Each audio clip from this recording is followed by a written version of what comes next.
All right, welcome everybody to our weekly shiur on the parasha, and we're going to talk today about Parashat Vayakhel. Just want to remind you, don't forget that it's please Rosh Chodesh next week. So even though we don't go to shul, we need still to make the announcement. Rosh Chodesh is on Thursday. We're doing today Parashat Vayakhel. I'm going to concentrate on Parashat Vayakhel. So in our parasha, we're talking about the truma, the donation that Bnei Israel give in order to build the Mishkan, and on the actual way in which the Mishkan was built. Included with that, very specific instruction of how to do it. But it's not necessarily that I want to talk about how they build and what's the meaning behind the Mishkan, but maybe we should focus and will be appropriate also to our time now, will be appropriate to concentrate on a concept that and the concept is the name of the parasha, and what does that have to do with the Jewish identity. So Parashat Ki Tisa. And by the way, if somebody hears background voices, because we do it not on a regular setting. In Parashat Ki Tisa, Parashat Ki Tisa ends with the tikkun of Chet HaEgel, the sin of the golden calf, when Moshe goes down and he holds the luchot in his hand that he wrote for 40 days and 40 nights with his own hand, and his face is glowing, up until to such an extent, to such a level, the Bnei Israel are really are afraid, are concerned to go to him. And it says panav karnu, and I'm not going to talk about corona. It has nothing to do with corona, and don't be fools. So karnu means they radiated, not like Michelangelo that actually put horns on Moshe Rabbeinu, but they glue, and that was something that carried Moshe Rabbeinu all through the time in the Midbar, where he had to wear a mask on his face, and it's not something so easy. However, in the parasha, in Parashat Vayikal Pikudei, from the beginning of that, the parasha starts with the Mishkan itself, and the opening words really puts us in a spiritual state, or into a different state in which Bnei Israel are at right now, and that is Vayakhel. And the pasuk says the following: Vayakhel Moshe et kol adat Bnei Israel. Vayakhel means Moshe is not really gathering the people. That says, please come, everybody, please gather along. Like the song of Bob Dylan, come people, gather, whatever you roam. We're not talking about that. You guys don't know what I'm talking about, but that's fine because that's you young. So therefore, he doesn't ask him to come together and so on and so forth. So what is exactly is happening there? How is he gathering them? So Rashi explains the following, and I'm quoting, והוא לשון הפעיל, שאינו אוסף אנשים בידיים, אלא הם נאספים על פי דיבורו. He doesn't gather them and calls and brings them and pulls them. Something in what he says makes the people come together to him. So therefore Moshe, and of course we're talking about the guy who couldn't speak so well, with the power of his speech is able to gather two people together and to create something that we didn't have until that point, and that's called Kehillah. Kehillah means a community. And a community like this is able to gather by itself, by the power of the words of Moshe Rabbeinu, in which they heard, and by doing so to becoming into one body. Tiyot leguf echad. Now, we need to understand that the difference between kahal or kehillah, kahal means a crowd, and kehillah, it maybe is a very fine line. But there is a very big fundamental difference between the two. And we know that a kahal, when it's a group or it's a crowd of people, there are many people who stand together, individuals who stand together, and they're listening. For example, somebody is speaking, so he's speaking to the crowd, he's speaking to the kahal, and they're still individual entities. A kehillah, it's different than that. A kehillah becomes an independent body as a unit, and it has its own driving power by itself. In other words, it's a living entity. A kehillah is a living entity. And that is fundamental and into the process in which Bnei Israel had to go through then, and in a way to what we could or actually experiencing right now. In a way, we have a choice to become a kahal or to become a kehillah. And of course, they build the Mishkan, and they're building the Mishkan, and so on and so forth. And we know that even the name, a very famous Israeli institution for arts, they call it Betzalel, and we always refer to it in terms of knowledge of art. And Betzalel was a craftsman, and was making silver and making all these things. And but it's not only art in which we are dealing here. We don't necessarily need art to build the Mishkan. Or as the Rambam called this, Sigul HaMelacha. The Rambam in the last parak of Moreh Nevuchim distinguished between different types of knowledges that is acquired. It's called Hasagat HaMuskalot, Rechishat HaMelachot, Sigul HaMidot, Ha'arama, V'Tachbula. So we are referring to the Chokhmah. Avner, please turn off the microphone. We are turning to the Chokhmah that we are dealing here, building the Mishkan, and that is the second one that we have is called Rechishat HaMelachot. So the expression Chokhmah applies to what we call also Sigul HaMelachot. In other words, whichever melacha there will be, as the pasuk says, V'kol chacham lev bachem, and look at the words, chacham lev, a person with wisdom in his heart. Kol chacham lev bachem, yavo ve'yasu et hamishkan ve'et ohalo. What does it mean, chacham lev? Somebody has wisdom in his heart. I would say chacham yad, or bal melacha, or an artist. Why does it say chacham lev? Now, and it says also v'chol isha chachmat lev, also a woman who is wise in his heart, beyadea tavu. Now we need to really say that the shoresh, or the words lev in its different formats appears in this parasha 10 times. And in the Kabbalah, the concept of lev is very important. There's tremendous meaning to it. As it says, lev elokim shel ma'aseh bereshit. In Sefer Yetzirah, it says, Lamed bet netivot chokhmah. There are 32 paths of wisdom which comes from Binah, which is called Elokim, which is mevurar mitoch shach.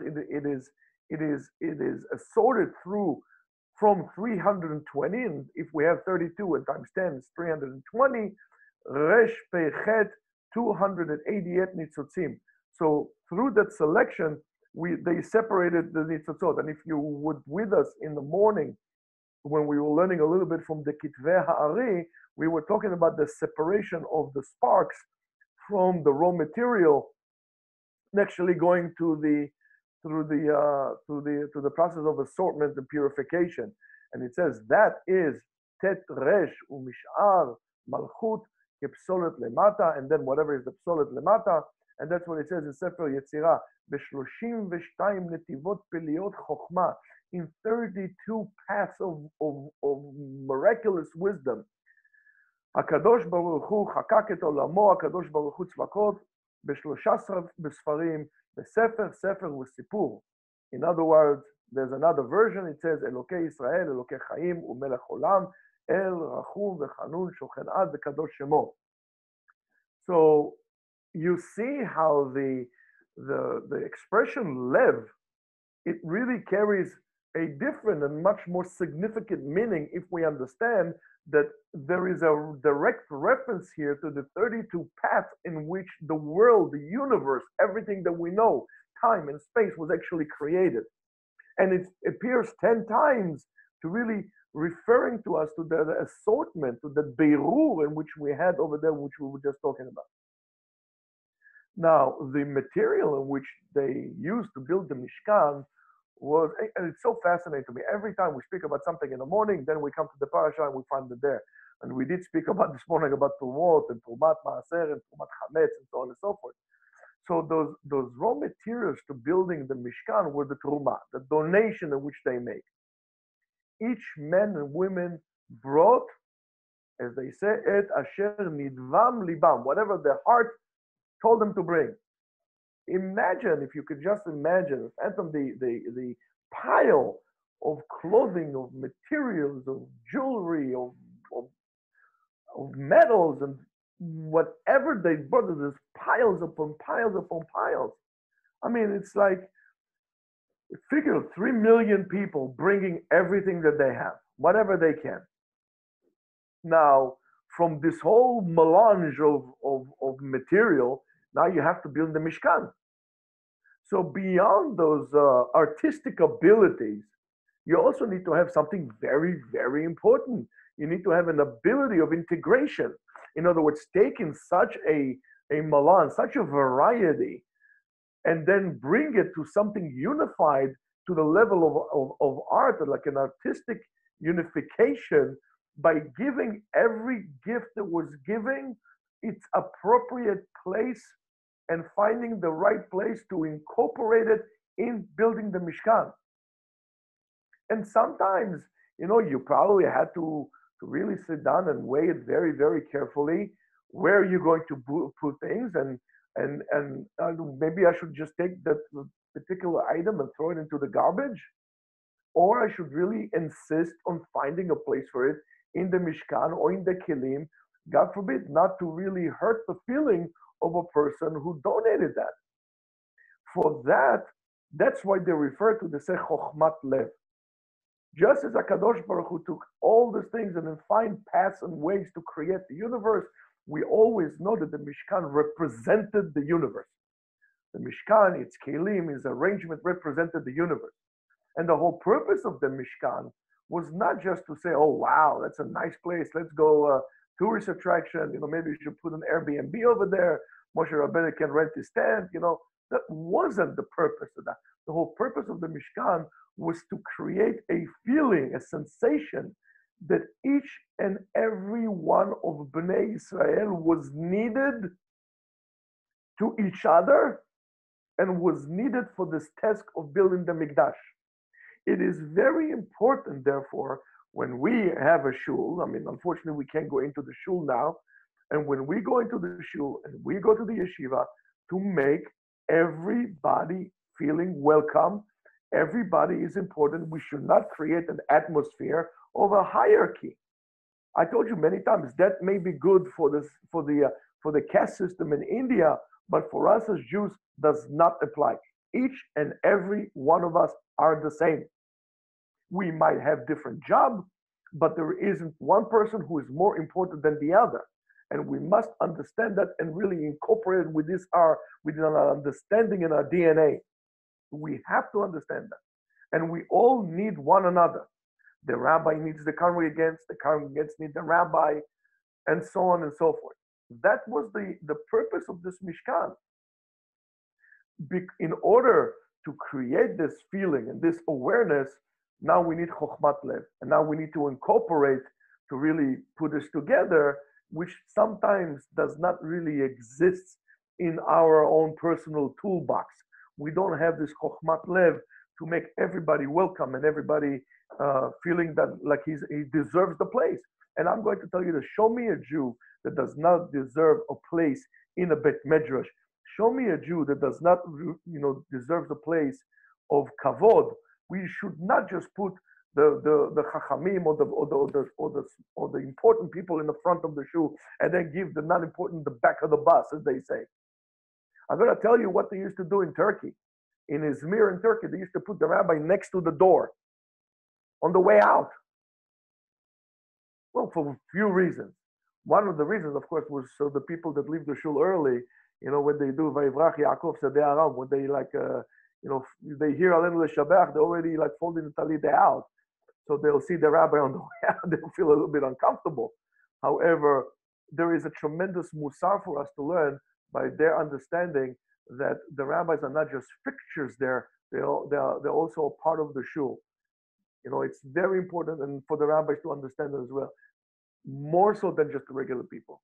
A rabbi as a leader of the shul or leader of a congregation or whatever that is, needs to understand that he chose to be a servant of the people.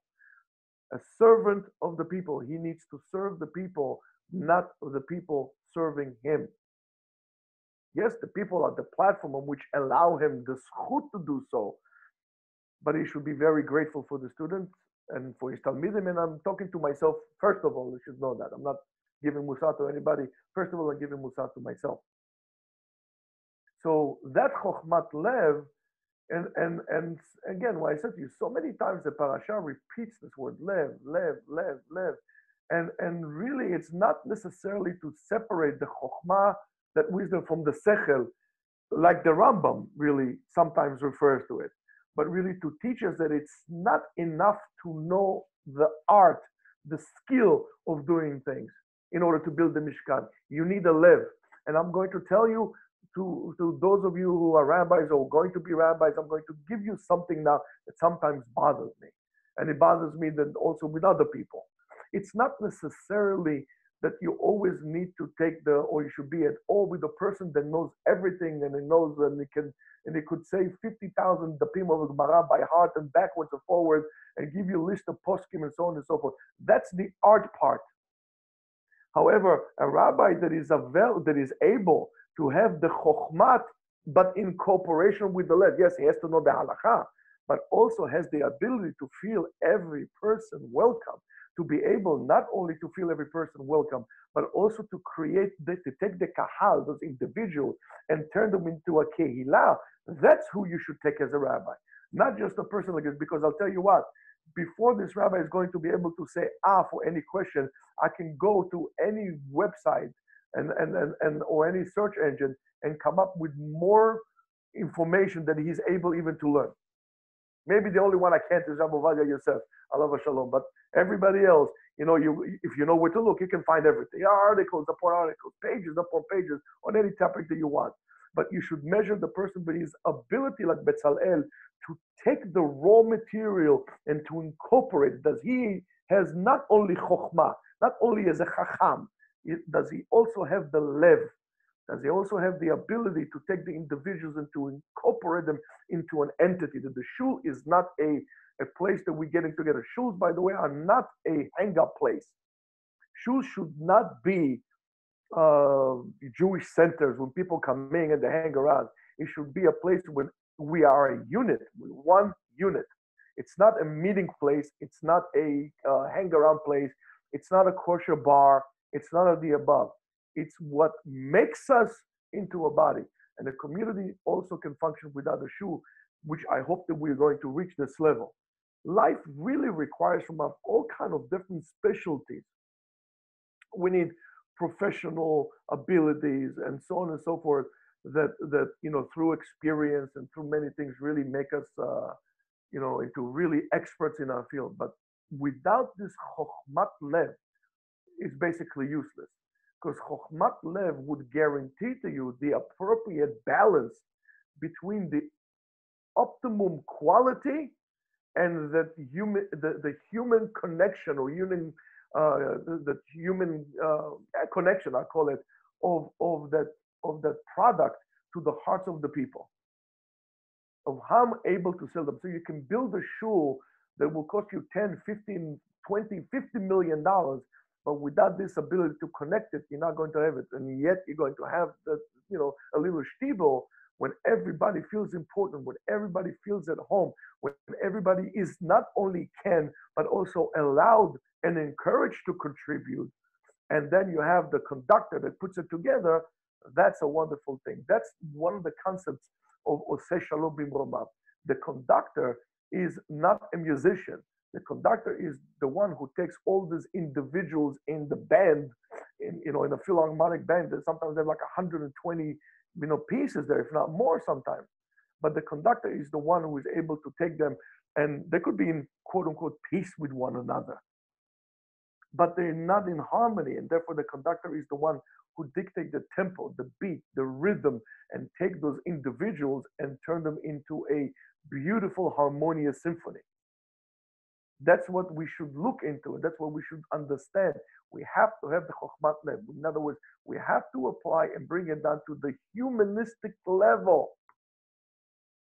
And it says, so Vayikhal Moshe, Moshe is making the tikkun lechet ha'egel.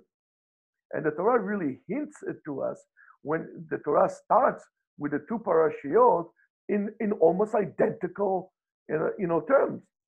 In less Jewish parasha, it says, Vayakel ha'am al Aharon. They gather together.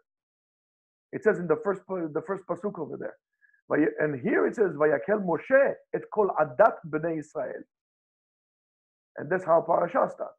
And immediately, as soon as Moshe comes down from Har Sinai the second time, with the forgiveness of Hakadosh Baruch Hu to the Am, the first thing he does is he unifies the Am. He takes them and he does Vayakel to them. Now, this is basically, I think, the only times in the whole entire Torah when we have, and without a doubt, I'm not 100% sure, but I'm almost sure, besides Vayakel of the Melech, when the Melech takes it together, but for sure in Sefer Shmot, we have the two Poalim, the two roots the two forms of the Shoresh, of the root of the word Kahal, Kuf Hei Lamed. And the connection is really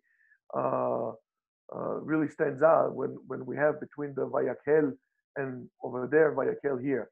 And it's not something that we should take lightly. When Bnei Israel made the Chet in the Egel, when they made the Avera, when they sinned, they made the Avera as one unit, Kikeila. And now Moshe understands that now they need to gather back together and they need to rebuild themselves as a community, as an overall body, not as individuals. If we made and that's for us also, if Chas v'Shalom we made a mistake as a community, we as a community need to rebuild it. We don't just take our stuff and we go to this shul or we go to that shul and we separate and we break it. We need to fix it, and the way we're going to overcome it is to fix it together as one unit. Now, if we look at this, Jewish spirituality is first of all and utmost is a communal spirituality, what we call the keilah, that social partnership that we have is really an institution in our humanistic existence. And everything that we Jews do, we do it as a community. And it's not only back then; it's also our days. As we could see it, we could see maybe further. Maybe we can see with our own eyes. We just look around, and we all know that there is like gazillion different scientific researches on that really would affirm that the community and to the social makeup or structure is an unbelievable power in shaping our lives. And that's why you have to be very careful where you choose to live and what other people are there.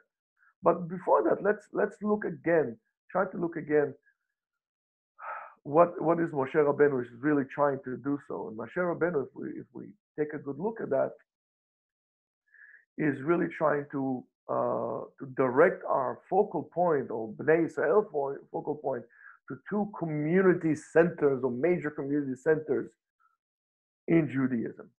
One of them is in space, and the other one is with time.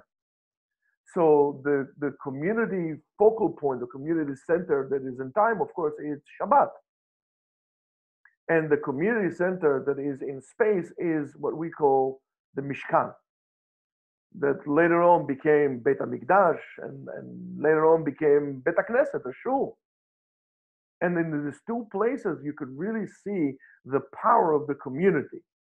On Shabbat, when we leave everything behind us, and we leave all our businesses, and we leave all the things that we would like to do, and all those individual, needs and ifs and buts that we had, and we gather together as a community in the shul, which is the house of the community. And that's what it should be. We should understand that the shul is a place for spiritual gathering, not for social interaction and and the foods and drinks and so on and so forth. Spiritual gathering, that's what puts us together. And and again, Judaism really considers and pays tremendous importance to the individual. And we know, kol hametzil nefesh achat kilu metzil olam shalem. Each and every one of us is a world by its own, and so on and so forth. However, still the words, when we says lo tov, not good, the first time in the Torah it says where? Lo tov heyot adam levado. It's not good for a man to be alone. And a great part of the Torah and the mitzvot is what the person does is the togetherness, that we do things together, whether it's Kaddish and Kedusha and all the mitzvot that we have to do with one another, and Achlasat Orchim, the Kol Dichfin, and so many different things, including Mitzvat Hakel, when we come as one nation to see HaKadosh Baruch Hu in the three regalim, and then the king reads us the parasha of gathering together as an honor to HaKadosh Baruch Hu. The Torah, we must understand that the Torah really appreciates the individual, but it's not pursuing or encouraging individualism. In other words, each and every one of us is important, but for the general klal. It's not communism and it's not capitalism. It's Judaism. It's something much greater and better than that. And there is such thing as we call social togetherness or social, attachment, and we are influenced from our friends. And that's why it's very important to, again, as we said before, to pick your friends, to pick an environment, to be careful in who do you associate with. As the Rambam says in Mishnah Torah, derech briato shel ha'adam, the natural way for a person, להיות נמשך בדעותיו ובמעשיו, to be influenced by his action and his opinions. אחר רעיו וחבריו, influenced by your friends and family, or, your buddies. ונוהג במנהג אנשי מדינתו, and you're going to act like the people in your country. And it's funny to me, and I told you this a million times, when I go to Israel, even my own family and friends, they say, oh my goodness, you became so American. I said, what are you talking about? And I don't understand, because I am a human and I don't disacknowledge that I'm influenced by my environment. I try to control it by being more in tune to Judaism, and to try to train myself to see things in the eyes of the Torah, in the eyes of Hashem, and I hope HaKadosh Baruch Hu will have a chesed to continue helping me with that, and all of us. But nevertheless, I live in this environment. That's why it's very important for me to live in an environment that there are Jews there, and there are religious Jews there, and sometimes even Jews that are better than me. So I can learn and better be influenced, and rather to be in you cannot be a tzaddik in the company of thugs. It's just not going to happen. So if you think that you could be, for example, a tzaddik in a motorcycle gang, that's not going to happen. You're going to become a thug, just like them, or a tzaddik, just like them. Depends on you. And that brings us back again to Moshe and to what we say Vayekhel. Moshe gathers the people together, and he puts in the center of Am Yisrael, he puts the religious aspect of our people, the concept of a keilah, and then he gives her a mishkan. He gives her the place that they could associate that where everybody looks at the mishkan, and that's what the mishkan was at the beginning, and in the middle of the camp. And when the Aron Brit goes, it goes in the middle of, when Am Yisrael goes to the desert in their formation, it goes in the middle. to remind all of us that we belong to something. And this is again our obligation to make every Jew, to give him the feeling that he belongs to the place in which he is now and to us as a shul. And maybe we haven't appreciated that enough. Maybe we didn't appreciate, not only we didn't appreciate the shul or the shuls that we are at, but maybe we didn't appreciate the people who make their effort to come there. We didn't make them feel at home. We created a hierarchy of importance, which is wrong. And it's really defective. And it's not the Jewish thing to do. And maybe now that you feel what it is alone, maybe it will be time for us to really look inside, to contemplate inside. How could we make this happen? How much? I mean, I would love to go to a shul now, but we can't. And it's going to be for me, I don't know, I wouldn't say a miserable Shabbat, because Shabbat is never miserable, but nevertheless an interesting Shabbat. How I'm going to deal with this, and not by choice, by force, not to be able to go to shul, not to hear, the parasha, not to hear all these things. How I'm going to deal with this? And maybe it's something that we all need to understand. That's the Mishkan was in the middle. The Mishkan was the center. And when the Rambam talks about building, we should build the shul in the center, not in the outskirts of town, in the center. So we will all feel that we are associated with it, and we are part of it, and we are part of something greater. And together we operate as a body. That's what it means to become Am Yisrael. And that's what Moshe is allowing them to demonstrate. And he calls them by his words. He doesn't force them. He calls them. He says, we need to fix this. And you guys are going to bring everything. And you see how much the people, all of a sudden, they brought more than they can handle. He says, please stop. We can't. Because I do believe in the ability and the willingness of the people to do the right thing. But we need to guide them, and we need to allow them to do the right thing. This is Judaism. This is not Christianity. We don't believe in the ultimate sin that man is bad beyond repair. We believe in the ability of the person to do good. And that's why we should not push anybody away. We should find, and that's why we should become more learned, to try to find the appropriate halachic. Of course, it has to be halachic, because we bound by halacha, to find the way to make everybody feel comfortable, that he could say, that's my home. I go to shul because that's my home. Over there, I feel a part of something. In my house, I'm alone. We are all alone in the house. It's so bad that even neighbors cannot come in. It's so bad that even family cannot come in.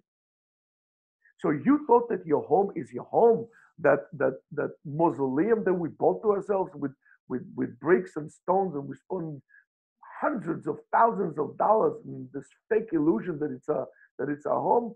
Now I'm going to tell you that's not our home. Our homes is our shuls. Our homes are yeshivot and bate midrash, in which everybody is welcome there, where everybody should feel at home. And the ability of the keilah, and we see it, the same kahal and the same vayakhel, the same crowd that came, that did maaseh egel, can also do such a fantastic thing, to do a wonderful thing like building the Mishkan and donating from all their heart. So the ruchniyut, the Jewish spirituality, most of it is a communal thing, and we need to understand that. And that's something that we should really allow and understand and appreciate, and ask ourselves all the time, what could we do to make this shul better? And that's why I get very upset at people that all of a sudden do shul hopping. They go from this shul to the other shul. It's not about the crowds. It's about you abandon ship. And maybe sometimes we pushed you out of there. So if, for example, people are leaving the shul or a shul, you should ask yourself why people are leaving. You should create an atmosphere that people would not leave. And if it's a mentality or an understanding that is wrong, we need to guide and teach the people appropriate ways, that everybody is welcome. When somebody comes to the shul and is a newcomer, you should go to him and greet him. It says, Shalom Aleichem. How are you? Please sit down. And if you see a stranger sitting in your seat, don't go and say, excuse me, that's my seat. Chavod, you should be so lucky and so flattered that somebody felt the pure energy that you created, that he was attracted dafka to your seat. You should take it as a compliment. You should be jumping up and down from joy if somebody sits in your seat. It means that something good is happening there. But don't kick him out. It's terrible. So Rabbotai, now this is the test. We are now having a test, and this time with all this coronavirus and closures and all the other catastrophes, let's try to make something good out of it. Let's try to see how we can operate as a community, even when we can't leave. So you can go ask your neighbor what's going on, pick up the phone and call him. As I told you before, there will probably be people who are not going to be able to find food for Pesach. So if we know people like this, let's spray a little bit less from our stuff. Let's put something away. Take our maaser. Maaser shall be maaser. Take 10% of your food that is kosher to Pesach. Give it to somebody or to people who don't have or weren't able to go because they're sick or they can't go out of the house. Let's shine as a community and show that Vayakhel, we could actually take the bad and turn it into a good. And Be'ezrat Hashem, the same Vayakhel, it would allow us to do the Vayakhel when Bet HaMikdash is going to be built and Be'ezrat Hashem is going to have a Melech and we'll be able to do all the mitzvot together. So Rabotai, please be safe, first of all. Please be compassionate and try to find positivity in everything, positive, aspects in everything that we do. Don't say that I'm now locked in my house, therefore I'm popular from doing all these things. On the contrary, now you need to find more koach and abilities and reasons and outlets to do good. And with this, Be'ezrat Hashem, HaKadosh Baruch Hu should have rachamim on all of us and should keep us from bad things to happen. And v'niyeh kol am Yisrael v'chol ha'olam kulo bריאים ושלמים, happy and healthy, ונזכה כולנו לראות באורו של הקדוש ברוך הוא במהרה בימינו בירושלים הבריאה, אמן. שבת שלום.